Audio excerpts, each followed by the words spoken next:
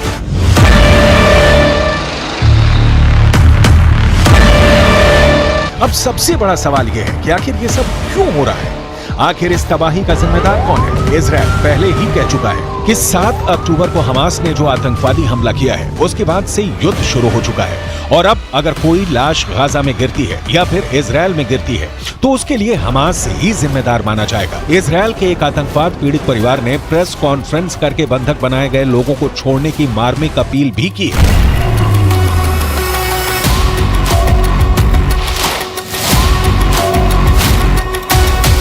She looks very terrified. She looks like she's in big pain. I can see that she's saying what they tell her to say, but I can see that she's stable. I can see she needs medical care. I don't know if she's dead or alive until yesterday. All I knew is that she's might be kidnapped. I'm begging the world to bring my baby back home. She only went to a party, to a festival party, to have some fun. And now she's in Gaza. कुल मिलाकर Hamas ने दुनिया को एक ऐसे कत्लो गारत में झोंक दिया है जिससे बाहर निकलने का कोई रास्ता फिलहाल नजर नहीं आ रहा है। गाजा की तरफ से जब इजराइल पर हमले होते हैं, वो भी बेहद खतरनाक। हमास इजराइल पर जब रॉकेट फायर करता है तो वहां के लोग आखिर क्या करते हैं? सड़क चौराहों पर उनके लिए जान बचाने के लिए क्या क्या जरिए होते हैं, ये इजराइल से बता रहे हैं हमारे सहयोगी नीरज कुमार। हमास गाजा की तरफ से लगातार इजराइल के दक्षिणी शहरों पर एक के बाद हजारों की संख्या में हमले कर रहा है मिसाइल से, तो सवाल उठता है कि लोग अपने आप को बचाते कैसे हैं। इस वक्त हम लोग जेरोस शहर में, जो कि सुनसान पड़ा है, शहर में कोई नहीं है इक्का दुक्का लोगों को छोड़ के, लेकिन इस वक्त हम लोग एक बस स्टैंड पे हैं और बस स्टैंड के बगल में हम वो स्ट्रक्चर आपको दिखाते हैं जो हमास के मिसाइलों से लोगों को बचाता है, इजराइल के दक्षिणी शहर के लोगों को बचाता है। ये बंकर है, ये बाहर में बंकर में होता है। ज्यादातर सार्वजनिक स्थलों के बगल में यहाँ बस स्टैंड है, लोग बस पकड़ने के लिए खड़े रहते हैं, इसलिए ये बंकर यहाँ बनाया गया। जब भी मिसाइल अलर्ट आता है लोग भागकर इसी बंकर में आ जाते हैं। ये बंकर कंक्रीट का होता है, कंक्रीट का, और मिसाइल जो हमास की तरफ से छोड़ा जाता है उसका असर इस पर नहीं होगा। इधर देख सकते हैं, यहाँ कम से कम 15 से 20 लोग इसमें एक साथ रह सकते, क्योंकि कम आबादी वाले शहर है तो बहुत ज्यादा लोग सड़कों पे नहीं होते एक वक्त में। ज्यादातर सार्वजनिक स्थलों के बीच में इस तरह का स्ट्रक्चर बना होता है। ये कंक्रीट का है, ये कंक्रीट का बना हुआ है, और ये बीच में एक दीवार होती है ताकि स्प्लिंटर, जब मिसाइल फटे, रॉकेट फटे तो स्प्लिंटर इसके बाद इधर ना आवे। इसके अलावा करम आप अंदर रहिए, इसके अलावा ये एक गेट भी बना होता है, लोहे का गेट होता है, बंद कर देते हैं लोग। बंद कर देने से कोई भी स्प्लिंटर अंदर नहीं आ पाता। तो इस तरह के बंकर ऊपर में बने होते हैं। आमतौर पे बंकर जमीन के अंदर बने होते हैं, लेकिन इस तरह के बंकर सार्वजनिक स्थलों पे ऊपर बने होते हैं। और जो घर होते हैं, घरों में अंडरग्राउंड बंकर बने होते हैं कि अगर मिसाइल गिरे तो लोग अंदर जाकर छुप जाए। तो इस तरह के बंकर और सेफ जोन, इसे सेफ जोन कहा जाता है। हम भी कई बार रिपोर्टिंग के दौरान जब मिसाइल अलर्ट हुआ है तो इन्हीं बंकरों में जाकर अपने आप को सुरक्षित किया है और अपनी जान बचाई है। तो